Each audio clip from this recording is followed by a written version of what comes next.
Black rock दुनिया की सबसे बड़ी एसेट मैनेजमेंट कंपनी। इसके नाम से ये मत समझिए कि ये कंपनी किसी काले पत्थर का कोई कारोबार करती है, बल्कि ये कंपनी दुनिया भर के ट्रिलियंस ऑफ डॉलर्स संभालती है। दुनिया की बड़ी बड़ी कंपनियों, स्टॉक्स और यहाँ तक के ये लोग पूरे पूरे कंट्रीज पर अपना पैसा इन्वेस्ट करते हैं। इन लोगों की इन्वेस्टमेंट इतनी जीनियस है कि आज की जदीद दुनिया में होने वाली हर तरह की टेक्नोलॉजिकल एडवांसमेंट के पीछे किसी न किसी लिहाज से इन्हीं लोगों का बेशुमार पैसा लगा हुआ है। एआई से लेकर होमो रोबोस तक तमाम हैरत अंगेज टेक्नोलॉजीज को हकीकत में ब्लैक रॉक ही कंट्रोल करती है। लेकिन बड़ा सवाल यह है कि ब्लैक रॉक कहीं इस ताकत का इस्तेमाल मुख्तलिफ ममालिक और हुकूमतों को इन्फ्लुएंस और कंट्रोल करने के लिए तो नहीं करती, जिससे ये लोग जदीद दुनिया को अपनी मर्जी के मुताबिक बदल सके। ऐसी दुनिया जहां मुकम्मल कंट्रोल बस इन्हीं का हो, सारी दुनिया की दौलत इनके हाथ में हो और फिर यही लोग डिसाइड करें कि इस इन्वेस्टमेंट से किसको कितना शेयर मिलेगा और कौन बस दिन रात मेहनत करके भी दाल रोटी ही पूरी कर सकेगा। दरअसल दोस्तों, ब्लैक रॉक दुनिया भर की इतनी बड़ी दौलत को मैनेज करती है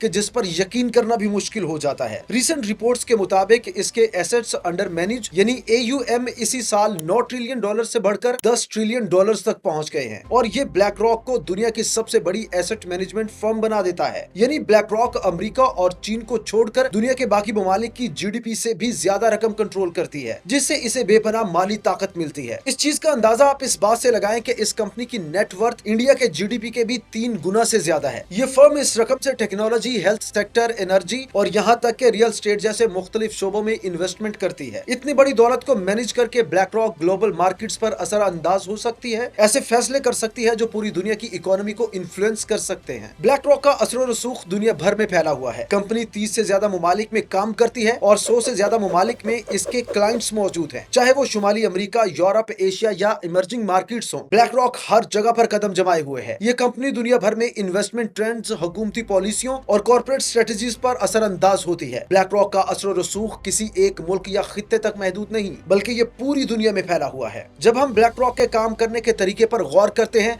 तो एक मरकजी सवाल ये पैदा होता है कि ब्लैक रॉक सिर्फ एक फाइनेंशियल फर्म के तौर पर दुनिया पर इतना ज्यादा असर रसूख कैसे कायम कर सकता है। वो कौन से मैकेनिज्म और स्ट्रेटजी है जो इस कंपनी को आलमी सतह पर मार्केटों, मईशतों और यहाँ तक के सियासी पॉलिसियों को तश्कील देने की ताकत देते हैं। दोस्तों, ब्लैक रॉक की बुनियाद 1988 में एक अमरीकी यहूदी लैरी फिंक ने रखी थी। शुरू में कंपनी के पास $3 मिलियन के फंड्स और सिर्फ 7 एम्प्लॉइज थे और उस वक्त कंपनी का नाम ब्लैकस्टोन रखा गया था। इसमें लैरी का शेयर सिर्फ 40% जबकि बाकी 60% फर्स्ट बोस्टन नामी एक फर्म का था। और ये फर्स्ट बोस्टन वही फर्म है जहां लैरी फिंक पहले सिर्फ एक मुलाजिम के तौर पर काम करता था। इस नई पार्टनरशिप में लैरी का शेयर तो कम था, लेकिन फिर भी वो ब्लैकस्टोन का डायरेक्टर और CEO बन गया। 1992 में लैरी ने एक और पार्टनर के साथ मिलकर फर्स्ट बोस्टन के 60% शेयर्स भी खरीद लिए, जबकि 1994 में लैरी ब्लैकस्टोन से भी अलग हो गया और उसने ब्लैक रॉक की बुनियाद रखी, जिसका वो चेयरमैन बन गया। 1976 में लैरी फिंक जब फर्स्ट बोस्टन का मुलाजिम था, जो कि एक इन्वेस्टमेंट बैंक था और लैरी वहां पर मुख्तलिफ तरह के इन्वेस्टमेंट एनालिसिस और प्लान्स दिया करता था, तो तभी से वो एक ऐसी कंपनी बनाना चाहता था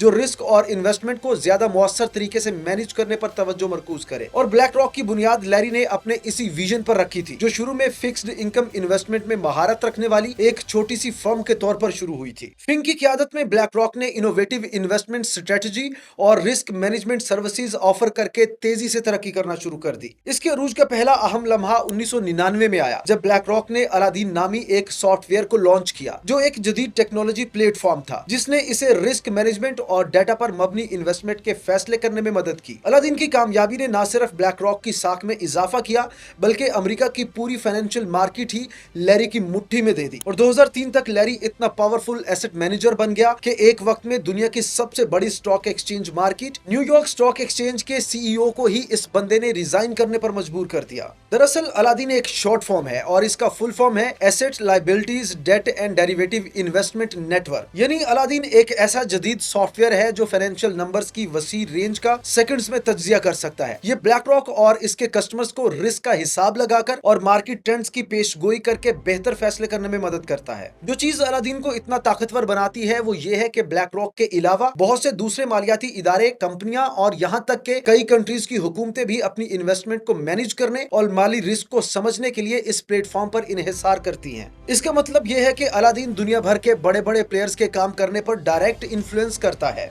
जिसने ब्लैक रॉक के ग्लोबल डिसीजन मेकर बनने की पोजीशन को मजीद मजबूत कर दिया है। और यूं अलादीन के साथ ब्लैक रॉक मजीद एक्सपेंड होती गई, दीगर इन्वेस्टमेंट फर्म्स को खरीदा और बेहतर मैनेजमेंट के जरिए अपने असासों में इजाफा किया। सन 2009 में ग्लोबल फाइनेंशियल क्राइसिस के बाद ब्लैक रॉक की जानिब से बार्कलेज ग्लोबल इन्वेस्टर BGI की खरीदारी गेम चेंजर साबित हुई। इस खरीदारी ने ब्लैक रॉक को दुनिया का सबसे बड़ा एसेट मैनेजर बना दिया, जिससे इसे एक्सचेंज ट्रेडेड फंड्स यानी ETF के आई शेयर्स का कंट्रोल भी मिल गया। इसके बाद से ब्लैक रॉक की तरक्की मजीद तेज हो गई और ग्लोबल फाइनेंशियल मार्केट्स को अपने हिसाब से कंट्रोल करने लगी। बैंकिंग के शोबे में ब्लैक रॉक बड़े मालियाती इदारों जैसे JP Morgan Chase, Goldman socks और सिटी बैंक में बड़े शेयर्स रखती है। यानी ब्लैक रॉक ही डिक्टेट करती है कि ये बैंक्स किसको कर्ज देंगे और किसको नहीं। इन्वेस्टमेंट और रिस्क मैनेजमेंट फैसलों पर भी इसी कंपनी का इन्फ्लुएंस है। टेक्नोलॉजी के शोबे में ब्लैक रॉक एप्पल, माइक्रोसॉफ्ट और गूगल की पेरेंट कंपनी अल्फाबेट जैसी दुनिया की बड़ी टेक्नोलॉजी कंपनियों में शेयर्स की मालिक है। इन इन्वेस्टमेंट्स के जरिए ब्लैक रॉक इस बात पर असरअंदाज होती है कि ये कंपनियां किस तरह नई टेक्नोलॉजीज तैयार करती हैं, डाटा मैनेज करती हैं और इनोवेशन को चलाती हैं। बोर्ड के फैसलों और कॉर्पोरेट स्ट्रेटजीज पर असर अंदाज होने की ताकत ब्लैक रॉक को टेक्नोलॉजी के मुस्तकबिल की तश्कील में एक बड़ा प्लेयर बना देती है। ब्लैक रॉक ने एनर्जी के शोबे में भी भारी इन्वेस्टमेंट कर रखी है, जिसके पास एक्सॉन मोबिल और रिन्यूएबल एनर्जी फर्म्स दोनों के शेयर्स हैं। इसका मतलब यह है कि ब्लैक रॉक तेल की पैदावार से लेकर दुनिया की ग्रीन एनर्जी की तरफ ट्रांसफॉर्मेशन तक ग्लोबल एनर्जी पॉलिसीज पर असर अंदाज हो सकती है। इसकी इन्वेस्टमेंट माहौलियाती स्ट्रेटजीज और सस्टेनेबल डेवलपमेंट के फैसलों पर भी असर अंदाज हो सकती है। बिजनेस के अलावा ब्लैक रॉक की रसाई हुकूमतों तक भी फैली हुई है। ये कंपनी दुनिया भर में मरकजी बैंकों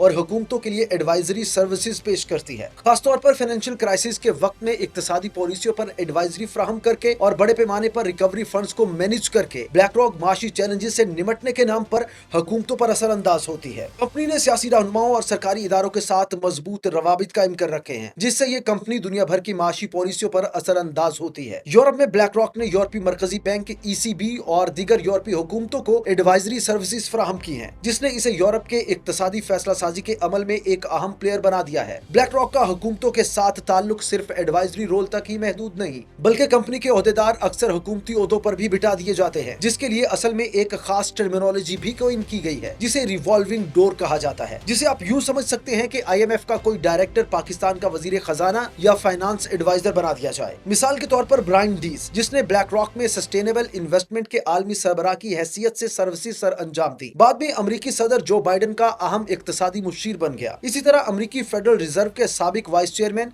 स्टैनले फिशर ने अपने कैरियर के दौरान ब्लैक रॉक के साथ करीबी ताल्लुकात कायम रखे। इस तरह के इक़दाम सिर्फ अमेरिका तक ही महदूद नहीं है। यूरोप में ब्लैक रॉक का असर यूरोपीय कमीशन और कंपनी के माबैन ओहदेदारों के ट्रांसफर में साफ नजर आता है। ब्लैक रॉक और हुकूमतों के दरमियान ये रिवॉल्विंग डोर फर्म को पॉलिसी मेकर्स पर असर अंदाज होने के काबिल बनाता है, जिससे इसे ग्लोबल मार्केट्स को इन्फ्लुएंस करने और नए रूल्स बनाने की ताकत मिलती है। दुनिया की सबसे बड़ी एसेट मैनेजमेंट फर्म, जिसके कंट्रोल में $10 ट्रिलियन से ज्यादा है, black rock corporate governance, economies और यहाँ तक के हुकूमतों पर असर रसूख रखती है, जिससे कंपनी पर चेक एंड बैलेंस तकरीबन नामुमकिन हो जाता है। कुछ माहिरीन को तशवीश है कि एक ही कंपनी के पास एक ही वक्त में इतने सारे शोबों को इन्फ्लुएंस करने की पावर नहीं होनी चाहिए। इंटरनेशनल एक्सेस के बावजूद ब्लैक रॉक एक प्राइवेट कंपनी है। ये अपने फैसला साजी के अमल को खुफिया रखते हैं, खासतौर पर जब हुकूमतों को मशवरा देते हैं और अवामी पैसे को संभालते हैं। इस बारे में भी खदशात मौजूद हैं कि ब्लैक रॉक अपने अलादीन प्लेटफॉर्म के जरिए जमा करदा डाटा को मैनेज कैसे करती है और क्या ये इन मालूमात को अपने फायदे के लिए इस्तेमाल करती है, जिससे इसकी इन्वेस्टमेंट पर हमेशा प्रॉफिट ही आता है। ब्लैक रॉक पर अक्सर मुफादात के टकराव का इल्जाम लगाया जाता है, खासतौर पर जब ये इन्वेस्टर और एडवाइजर दोनों के तौर पर काम करती है। जब ब्लैक रॉक हुकूमतों और मरकजी बैंकों को माशी पॉलिसियों पर मशवरा देती है, तो साथ ही इन पॉलिसियों से इन्फ्लुएंस होने वाली कंपनीज में भी इन्वेस्टमेंट कर रही होती है। ये दोहरा किरदार ऐसे हालात पैदा कर सकता है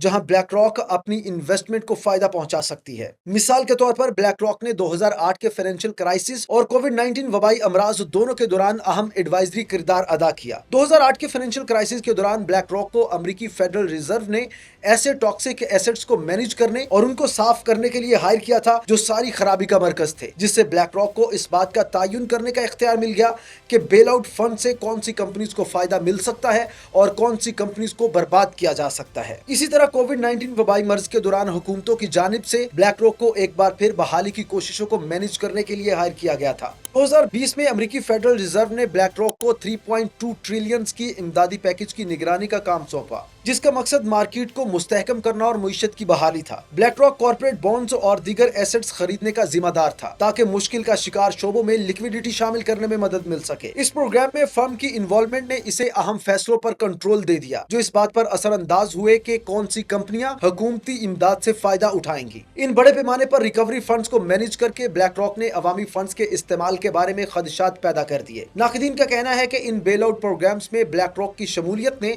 इसे अपने मफादात को मजीद वुसअत देने की ताकत दी, जिससे मुमकिन तौर पर उन कंपनियों को फायदा हुआ जिनमें उसने खुद इन्वेस्टमेंट कर रखी थी। जैसे जैसे ब्लैक रॉक की तरक्की जारी है, दुनिया भर में कॉर्पोरेट गवर्नेंस, हुकूमती पॉलिसियों और माशी स्ट्रेटजीज पर असर अंदाज होने की इसकी सलाहियत ग्लोबल मार्केट्स पर ब्लैक रॉक के मुकम्मल कंट्रोल के खदशात पैदा कर रही है। जब हम ब्लैक रॉक जैसी कॉर्पोरेशंस के बढ़ते हुए असर रसूख पर नजर डालते हैं तो एक सवाल बाकी रहता है कि हमारे मुस्तकबिल पर इसका क्या असर हो सकता है जब एक प्राइवेट कंपनी आलमी मईशतों, हुकूमतों और यहाँ तक कि हमारी रोजमर्रा की जिंदगियों पर इतना गहरा असर और रसूख रखती है। क्या ये आलमी मईशत पर मुकम्मल कंट्रोल की तरफ जा सकता है? ऐसा खतरनाक कंट्रोल जो तमाम इंसानों को माशी गुलामी की जंजीरों में जकड़ लेगा। ये बिल्कुल सही वक्त है कि हम इस बात पर गौर करें कि हम प्राइवेट कॉर्पोरेशंस को कितनी ताकत इस्तेमाल करने की इजाजत देना चाहते हैं। आज किए जाने वाले फैसले न सिर्फ मार्केट्स बल्कि मुस्तकबिल में हमारे माशी और सियासी निजाम को भी डिजाइन करेंगे। क्या हम इस तरह के मुर्तकिज असर और रसूख के नताइज के लिए तैयार हैं? हमें खुद से भी एक सवाल पूछना है कि क्या हम एक ही कंपनी के पास इतने बड़े असर और रसूख के नताइज भुगतने के लिए तैयार हैं? इसमें अपनी राय का इजहार जरूर कीजिए, चैनल को सब्सक्राइब और वीडियो को लाइक करना मत भूलिएगा।